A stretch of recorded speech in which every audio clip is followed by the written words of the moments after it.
반갑습니다. 구독자분들과 함께 성장하는 유튜브 밀리터리 채널 새알통구입니다. 바다도 내꺼, 땅도 내꺼, 하늘도 내꺼.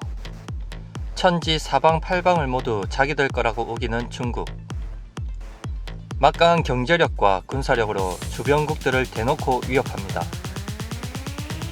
이런 중국을 확실하게 봉쇄하기 위해 미국의 새 국방 전략은 지상과 해상, 우주로 분리되었던 미국의 작전 영역을 통합하여 정구 차원에서 작전을 운영하는 미 육군의 다영역 작전 MDO를 기반으로 하는데, 이는 인도태평양 사령부가 핵심 본부 역할을 합니다. 이렇게 철저하게 중국 봉쇄를 목적으로 하는 미국을 상대로 중국은 과연 경제 군사적으로 미국을 넘어설 수 있을까요? 중국은 있는 힘을 다 짜내서 미국을 상대해도 결코 쉽지 않을 겁니다. 이웃 주변국들과 좋은 관계를 맺기보다는 군사 경제를 내세워 위협하기 바쁘죠. 이런 중국이 동남아 국가들을 상대로 하고 있는 여러 짓들 중에 오늘은 물로 동남아를 지배하려는 중국의 속셈을 알아보겠습니다. 중국이 국경을 맞대고 있는 국가는 14개국으로 세계에서 가장 많습니다. 동쪽은 북한, 서쪽은 카자흐스탄 등과 다 있고, 남쪽은 인도를 비롯해 동남아 국가들, 북쪽은 러시아, 몽골과 국경을 맞대고 있죠. 사실 덩치만 컸지 지정학적으로 천운을 타고난 세계 1위 강대국 미국과는 비교할 수도 없을 정도로 불리한 지정학적 위치에 있습니다. 즉, 국경 문제만 놓고 보면 중국만큼 답이 없는 국가도 없다는 말이죠. 하지만 동아시아, 동남아시아 바다는 모두 자기들 거라고 우기고 있으며 땅도 마찬가지입니다. 중국이 오랜 시간 인도와 국경 분쟁 중인 라다크 가란 계곡에서는 지난 6월 유혈 충돌을 비롯해 전쟁 위기까지 갔습니다. 아무짝에도 쓸모없는 이런 오지를 중국이 절대 포기하지 않는 이유는 바로 티베트와 신장 위구르 자치구를 통하는 지정학적 요충지이기 때문이죠. 더구나 독립을 깨하고 있는 티베트와 위구르를 중국은 탄압 정책으로 이들을 묶어두고 있습니다. 하지만 인도는 결코 중국이 만만히 볼 수 있는 국가가 아닙니다. 절대 아니죠. 중국 면적 약 959만 제곱킬로미터, 인구 14억 4천만 명, GDP 2위, 군사력 3위, 핵 보유. 인도 면적 약 328만 제곱킬로미터, 인구 13억 8천만 명, GDP 5위, 군사력 4위, 핵 보유. 인구, GDP, 군사력, 핵 보유는 물론이고 인도는 중국의 중요한 고객으로도 해마다 수백억 달러에 이르는 물건을 수입하고 있습니다. 남중국해 주변 모든 바다가 자기들 영토라고 주장하고 있고, 요즘 같은 시대에는 흔하지도 않는 예로 남의 나라를 기습적으로 침입해 땅을 빼앗기도 했습니다. 시진핑의 1대1로에서 가장 중요한 길목인 네팔의 작은 땅을 강제로 점령하여 중국에 편입하는 등 베트남, 미얀마, 부탄 등 남쪽에 있는 주변국들 모두와 영토를 두고 분쟁 중이며, 동남아시아의 젖줄로 알려진 메콩강을 두고는 중국이 하는 짓거리가 절정에 이르고 있습니다.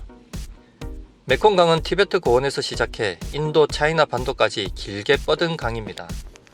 얼마나 긴 강이냐 하면 자그마치 중국, 라오스, 태국, 캄보디아, 베트남, 미얀마를 통과하는 6개국을 지나는 강이죠.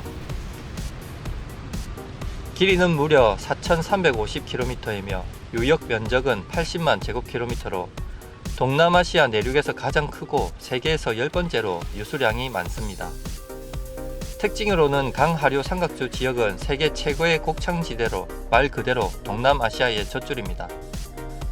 그런데 이렇게 비옥한 동남아 곡창지대가 몇 해 전부터 땅이 쩍쩍 갈라지며 가뭄으로 농사를 제대로 지을 수 없는 땅으로 변했습니다. 미세먼지, 코로나, 내륙 해양 영토 분쟁, 해킹, 문화 도둑질 등등 현재 지구가 겪고 있는 많은 문제들 중 원인이 중국에 있듯이, 세계 최고의 곡창지대였던 메콩강 하류 삼각주 지역이 물이 없어 땅이 쩍쩍 갈라지는 원인도 중국입니다. 나쁜 건 안 끼는 곳이 없네요. 메콩강 상류를 틀어막아 하류의 세계 최고 곡창지대를 가뭄으로 힘들게 만들고, 메콩강을 중심으로 이 일대 태국, 베트남, 라오스 국민 중 어업에 종사하는 4천만 국민들을 실업자로 만드는 중이기도 합니다. 현재 중국은 자국의 수자원을 효율적으로 활용한다는 목표를 두고 메콩강 상류 지역을 댐으로 도배하고 있습니다.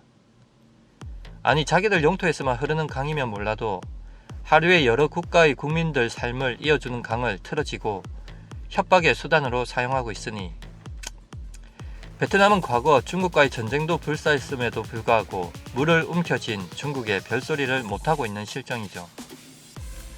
중국의 댐 때문에 물 부족이 심해 농사도 어업도 엉망이 된 라오스, 태국, 베트남, 캄보디아 등 동남아 국가들이 중국에 항의를 해도 최근에는 이런 상황을 알고 있는 미국이 메콩강 국가들과 협력을 확대하는 등 메콩강은 남중국해에 이어 미중의 새로운 대결 전선으로 부상하고 있습니다.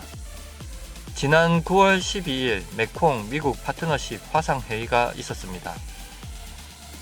회의에 참석한 미국의 비건 국무부 부장관은 아세안 의장국인 베트남 팜 빈빈 부총리와 함께 메콩강 지역을 지속적으로 개발하여 중국의 도전을 극복하는 데 큰 역할을 할 수 있도록 만들자고 합의했습니다.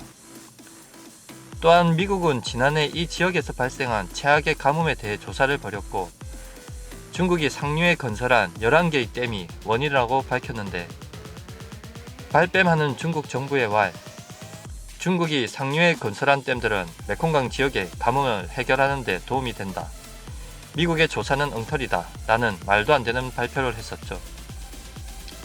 그리고 중국은 메콩강 국가들이 미국과 협력하는 것을 막기 위해 메콩강 상류 댐들을 최대한 활용하면서 암묵적 위협을 가하고 겉으로는 신종 코로나 바이러스 백신을 개발하면 동남아 국가들에 먼저 제공한다며 러브콜을 보내고 있는 중이죠.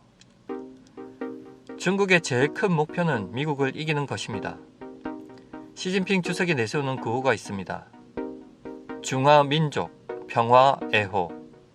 공자와 유교 사상을 화두로 전통적으로 평화를 사랑하는 중화민족은 앞으로도 평화의 길을 걸어갈 것이라는 다짐입니다. 뻥치네. 세계인은 모두 평화롭고 안정된 환경에서 살기를 원하지만 현실은 전쟁이 계속되고 극도의 빈곤으로 생명과 생존을 위협받고 있다. 말은 청산유소네.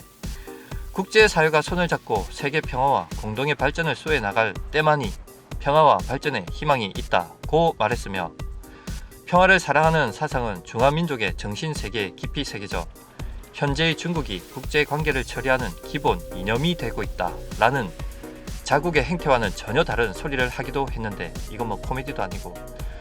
문화적인 부분에 대해서도 시진핑 주석이 했던 말을 잠시 인용해 보겠습니다. 놀라지 마십시오. 세계 문명의 다양성을 보호해야 한다. 각국과 각 민족 문명을 존중해야 한다. 다른 문명의 좋은 점을 배우고 기감으로 삼는 태도를 가져야 한다. 각국의 좋은 점을 취할 수 있도록 분별력 있게 행동해야 한다. 과학적인 태도로 중국 문화를 개성, 발전시켜야 한다. 참 좋은 말들인데 실제로 중국이 하는 짓과는 너무나 다르고 전혀 공감이 안 되는 말이죠. 중국은 사방에 적이 깔린 게 아니라 스스로 적을 만들었다는 걸 자신들만 모르는 것 같습니다. 시청해 주셔서 감사합니다. 구독과 좋아요 알림은 기쁨입니다.